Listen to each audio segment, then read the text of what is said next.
આપકી અદાલતમાં જાવેદ અખ્તર પર આરોપ છે કે તેઓ અડધા પોલિટિશિયન છે. તમે અડધા પોલિટિશિયન છો, કેમ કે રિલક્ટન્ટ પોલિટિશિયન છો. તમે રાજનીતિમાં એક પગલું મૂકો છો અને 2 પગલાં પાછળ હટાવી લો છો. તમે મને રાજનીતિમાં પગલું મૂકતા ક્યારે જોયો છે? તમને અમે જોયા વેસ્ટ બેંગોલમાં કેમ્પેન કરતા હતા. જુઓ, ડેમોક્રેસી જે છે એ આ બેઝિસ પર છે કે દરેક સિટીઝન જે છે એ રાજનીતિમાં ઇન્વોલ્વ છે. વોટ આપવો તો પોતાનામાં જ રાજનીતિ છે. તમે એક પાર્ટીને વોટ આપો છો, એક પાર્ટી નથી આપતા. તો પોલિટિક્સમાં તો દરેક નાગરિક ઇન્વોલ્વ છે અને એણે એવું હોવું જોઈએ. ક્યારેક ક્યારેક તમને જ્યારે લાગે છે કે જરૂરી છે બોલવું અને જે તમારા ગુડવિલ અને જનતાને તમારા પર કોન્ફિડન્સ રાખ્યો છે, તમને પ્રેમ આપ્યો છે, તો તમારું કર્તવ્ય બને છે કે જે વાત તમે સાચી અનુભવો છો એ લોકોને કહો. તો હું કરી દઉં છું. અંદરથી ઈચ્છો છો રાજનીતિમાં એક ડગલું આગળ ભરો છો. નહીં, જુઓ, જો કેમ્પેનના બહાને રાજનીતિનો ભરી લો મતલબ એ છો. છે, જો રાજનીતિનો અર્થ એ છે કે કોઈ પોલિટિકલ પાર્ટીને જોઈન કરવી. તો હું નથી ઈચ્છતો. હું કોઈ પોલિટિકલ પાર્ટીને જોઈન નહીં કરીશ. હું એક નાગરિક છું જે વિચારે પણ છે, જોવે પણ છે ને બોલે પણ છે. પોલિટિકલ પાર્ટીને જાવેદ સાહેબ તમે એટલે જોઈન નથી કરવા માંગતા કેમ કે તમારે એના અનુશાસનમાં રહેવું પડશે. બિલકુલ સાચું. અને એનું સત્ય મારું સત્ય થઈ જશે એ મને નથી જોઈતું. હું તો એ જ બોલવા ઈચ્છું છું જે મારો વિશ્વાસ છે. જો મને કોઈ વાત ખોટી લાગે છે તો હું બોલીશ. મને સાચી લાગે છે તો હું સાચી કહીશ. જો હું કોઈ પાર્ટીમાં જતો રહ્યો તો જે પાર્ટી કહે છે કે નહીં આના વિશે નહીં બોલો, તો મારે ચૂપ રહેવું પડશે. તો તકનો લાભ થયો. આજે નહીં. આ સારા, કાલે તે સારા. નહીં, જે સાચું, જે સમય જે વાત સાચી છે તે બોલો. અહીંયા તો પોલિટિક પાર્ટીઓમાં તો પછી ઘણું એ આવી જાય છે, પોલિટિકલ એક્સપીડિયન્સી. ભાઈ, આ વાત કહેવી ઠીક નથી. મને કોઈ ડર નથી. મારે થોડી વોટ લેવાનું છે. તો હું જે ઈચ્છું, મને જે સાચું લાગે હું બોલી દઉં. જે સમયે અટલ બિહારી વાજપેયીની સરકાર બની એ સમયે તમારો ઇન્ટરવ્યુ જોયો, તમે કહ્યું કે એક ઘણી સારી સરકાર આ લોકો મેં ચલાવી તો ક્યારે રહ્યા છે. નથી કહ્યું એવું. તમે મને બતાવો. હું તમને ઉદાહરણ બતાવું છું. તમને પૂછવામાં આવ્યું કે બીજેપી પાવરમાં છે, 18 પાર્ટી કોએલિશન સરકાર છે, how do you foresee the future? જવાબમાં તમે શું કહ્યું એ જરા સાંભળી લો. In all fairness, political adversaries of the BJP have to admit that the top party leadership is extremely sensible. They are also politically very competent, so I don't think they will let this coalition fall apart very easily. મેં તો નહીં કહ્યું કે ઘણા સારા લોકો છે આ. મેં તો કહ્યું કે સેન્સિબલ. તમે કહ્યું સેન્સિબલ છે, Sensible છે. competent છે. બીજું શું કહેશો તમે? જો, અને આ પૂરો સમય શાસન ચલાવી લે છે, એમણે ચલાવી પણ લીધું. તમે ખોટું શું કહ્યું? તમે એમને Did I say that they are very good people? Did I say that their policies are right? I said they are competent. જો તમે Even a common man can be competent. Javed સાહેબ Even an outlaw can be very competent. એક પ્રામાણિક માણસ પણ competent હોઈ શકે છે. એક ભ્રષ્ટ માણસ પણ કોમ્પિટન્ટ હોઈ શકે છે. પ્રમાણિક માણસ પણ ઇન્કોમ્પિટન્ટ હોઈ શકે છે. હવે તમે તો તમારા જો- શબ્દોની જાદુગરીનો ઉપયોગ કરી નહીં, રહ્યા છો નહીં, નહીં, પોતાને ડિફેન્ડ કરવા માટે. હું એ નથી કહેતો કે સારા માણસ છે. શું મેં એમના વખાણ કર્યા? શું મેં એવું કહ્યું કે તેમની પોલિસી સાચી છે? અમે તો વિચાર્યું કે તમારો ગ્વાલિયરનો સંબંધ હશે અટલ બિહારી વાજપેયી સાથે. એ પોતાની જગ્યાએ એ એક અલગ વાત છે. એ એક અલગ વાત છે. પણ જ્યાં સુધી પોલિટિક્સની વાત છે, જ્યાં સુધી એની વાત છે, એમાં ઓબ્વિયસલી મેં તો ક્યારે છુપાવ્યું નથી. મેં તો 2500 ઇન્ટરવ્યૂઝમાં ટીવી પર બેસીને, છાપામાં બેસીને, એ અટલ બિહારી વાજપેયી સાહેબ, અડવાણી સાહેબ હોય, જ્યારે પ્રાઇમ મિનિસ્ટર હોય, હોમ મિનિસ્ટર હોય, હું એમનું નામ લઈને એમની વિરુદ્ધ બોલ્યો છું. અને ગુજરાત પછી તો એક ગ્વાલિયરનો સંબંધ પણ નહીં રહ્યો. પણ જાવેદ સાહેબ તમને તો બંને તરફથી પડે છે. પડવા દો, એની ચિંતા કોને છે? મારે લેવાનું શું છે કોઈની સાથે? હું તો યાદ અપાવી રહ્યો છું તમને એ મુસ્લિમ નેતાઓની જેમણે તમારા પર જાત જાતના આરોપો લગાવ્યા છે. એ તો એમણે ઘણું સારું કર્યું. મારી ઘણી ઇજ્જત વધે છે આ વાતોથી. સંભળાવો. એમણે કહ્યું કે Javed Akhtar and the so-called reformists have no moral right to speak about talaq. Did Akhtar marry according to the Muslim personal law? He did a registered marriage in court. If he does not follow the Muslim personal law, what right does he have to talk about reforms in the Muslim personal law? આ વાતનો હવે શું જવાબ આપું? કોઈ જવાબ આપવા લાયક વાત છે? એટલે એક માણસ છે કે જે કહી રહ્યો છે કે સાહેબ, જો આ રીતનો કોઈ કાયદો છે જેમાં એક આવો લૂપ હોલ આવી ગયો છે, જેમાં લોકો રાત્રે 2 વાગે પોતાની પત્નીને રસ્તા પર કાઢી શકે છે, એને રોકવું જોઈએ. તો કોઈ નારાજ થઈ ગયું છે તો કોઈ એને યોગ્ય છે કે એની વાતનો જવાબ આપવો જોઈએ?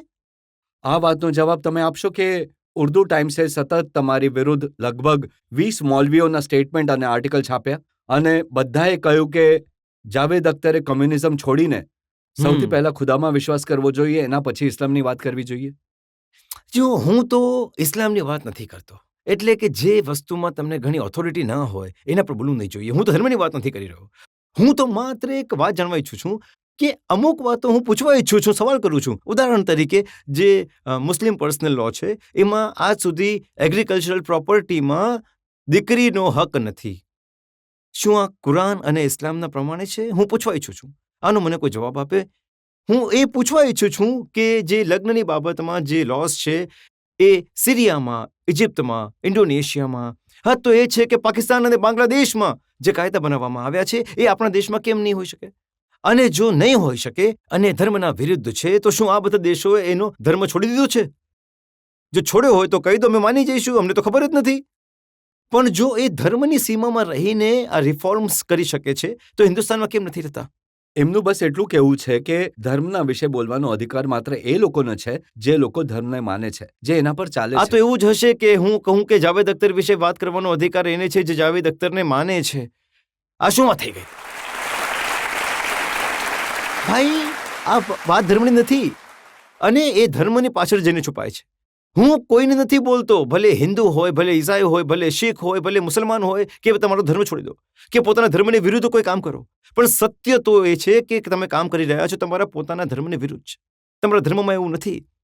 અને એક જ કારણે મોટે ભાગે 1-2 દેશ છોડીને સાઉદી અરેબિયા, કુવૈત જેવા દુનિયામાં કોઈ 50 છે મુસ્લિમ કન્ટ્રીઝ, ત્યાં તો એ લોઝ નથી જે ઇન્ડિયામાં છે. અને આ હું માત્ર મુસ્લિમ પર્સનલ લોના વિશે નથી કહી રહ્યો. મારું એટલું જ ઓબ્જેક્શન છે હિન્દુ કોડ બિલ પર પણ છે, જેમાં દીકરીઓને અને મહિલાઓને અને પત્નીઓને એ રાઇટ નથી જે હોવો જોઈએ. તો તમને ડર નથી લાગતો જે હિન્દુ ફંડામેન્ટલિસ્ટ છે એમના વિરુદ્ધ પણ બોલો છો, જે મુસ્લિમ ફંડામેન્ટલિસ્ટ છે એમના વિરુદ્ધ પણ તમે બોલો છો? ડરવાની શું વાત છે એમાં? જે સાચું છે બોલો. તમને નથી લાગતું કે જો બંને નારાજ થઈ જશે તો ક્યારેય પણ એનાથી કોઈ સારી વાત છે જ નહીં. એટલે મને તો એવું લાગે છે કે જો હિન્દુ ફંડામેન્ટલિસ્ટ મારાથી નારાજ હોય, મુસલમાન ફંડામેન્ટલિસ્ટ મારાથી નારાજ હોય, તો જે સુખ મને મળે છે ને, જે ખુશી થાય છે, ખરાબ તમને ખરાબ કહે એનાથી સારી વાત શું? તમે ફિલ્મોમાં આટલા સરસ શબ્દોના જાદુગર સાબિત થયા, તમે રાજનીતિમાં પણ શબ્દોનો જાદુ કેમ નથી ચલાવતા? જુઓ, રાજનીતિમાં શબ્દોનો જાદુ ચલાવવા વાળા ઘણા લોકો છે, પણ આ જે જીવન જે છે અને દુનિયા જે છે એ શબ્દોનું જાદુથી નથી ચાલતી. મને દુઃખ એ છે કે આપણી રાજનીતિમાં સાચું બોલવા વાળા લોકો પણ છે, પણ સાચું બોલવા વાળા પણ સામાન્ય રીતે અડધું સાચું બોલે છે, આખું સત્ય નથી બોલતા. આપણને તો આખું સત્ય બોલવા વાળા લોકોની જરૂર છે. તો એટલે જરૂરી નથી કે તમે અડધી રાજનીતિ કરવાની જગ્યાએ પૂરી રાજનીતિ નહીં, કરો? હું તો રાજનીતિ કરી જ નથી રહ્યો. હું તો એક ઘણો સામાન્ય માણસ છું આ બાબતે. હું તો એક પ્રોફેશનલ છું. અમારા જેવા લોકોને તો કદાચ જરૂર નહીં હોવી જોઈએ બોલવાની. અમે જ્યારે જોઈએ છે કે અમુક વસ્તુ પર નથી બોલાતું, અમુક વસ્તુ પર નથી કહેવાતું, તો એક કામ સિટીઝને ઉઠીને બોલવું પડે છે. જાવેદ સાહેબ, ફિલ્મ ઇન્ડસ્ટ્રીના ઘણા બધા લોકો જે માત્ર એટલા માટે પોપ્યુલર છે કે તેઓ ફિલ્મોમાં આવે છે, એક પછી એક રાજનીતિના મેદાનમાં ઉતરી રહ્યા છે. એમને રાજનીતિમાં આવવાનો એટલો જ અધિકાર છે જેટલો રજત શર્માને છે. ક્યાં તો તમે વચન આપો કે તમે ક્યારેય નહીં જાઓ હું વચન રાજનીતિમાં. આપું છું, હા? ક્યારેય નહીં જાઉં, ક્યારેય નહીં. આ હું પહેલા હવે પણ તો તમે લોકોને- જરૂર જશો, મને વિશ્વાસ છે. આટલી સરળતાથી જે વચન આપે એ રાજનીતિમાં જરૂર જાય છે.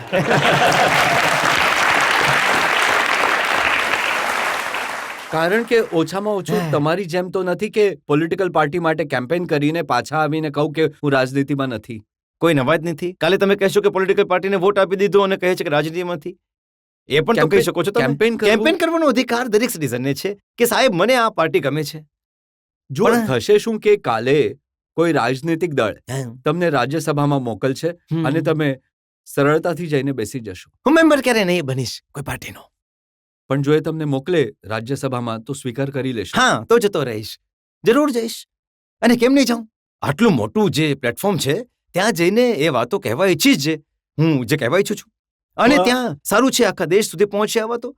હવે જો તમારા પ્રોગ્રામ જેટલા લોકો જોઈ રહ્યા છે, જે વાતો હું કરી રહ્યો છું, મને સાંભળી રહ્યા છે, તો મને ફાયદો છે કે મારી વાતો ઘણા લોકો સુધી પહોંચી રહી છે.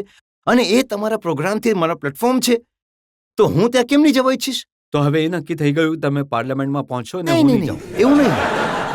એવું નક્કી નથી થયું કે આ તો મેં કહ્યું, તમે હું જતો રહું છું. હવે રજત કહી રહ્યા છે તો પણ એવું કંઈ નથી કે મારી પાછળ લોકો પડેલા છે કે ચાલો. આજ સુધી મને કોઈએ કહ્યું નથી ભાઈ. પણ આ પ્રોગ્રામ પછી જરૂર ઓફર મળશે. તો પછી ઠીક છે, વાત કરીશું તમારી સાથે.